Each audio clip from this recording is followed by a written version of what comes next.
আমরা মিডিয়া ভাইদেরকে আমরা অসংখ্য ধন্যবাদ জ্ঞাপন করছি।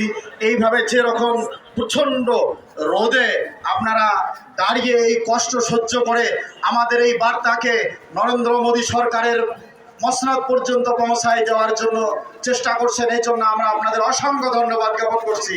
সকলেই বলি নারায়ে তাকবীর, মাশাআল্লাহ। যারা উপস্থিত হয়েছেন সকলকে আমরা অসংখ্য ধন্যবাদ জ্ঞাপন করি। শান্তিপূর্ণভাবে আপনারা যুবক ভাইদের উদ্দেশ্যে, যে সমস্ত যুবক ভাই, আমরা জানি না ট্রেনের বিষয়ে আমাদের কোনো খোঁজ খবর নেই, যে সমস্ত যুবক ভাই প্রত্যেকটা ব্লকে অঞ্চলে অঞ্চলে অক্লান্ত পরিশ্রম করে প্রচার ও প্রসার করে নিজের অর্থ দিয়ে, নিজের বুদ্ধি দিয়ে, নিজের সময় দিয়ে, মাল দিয়ে যেরকম সহযোগিতার হাত বাড়িয়ে দিয়েছে, তাদেরকে আমরা অসংখ্য ধন্যবাদ জ্ঞাপন করতেছি। আল্লাহ পাক তোমাদের সমস্ত প্রচেষ্টা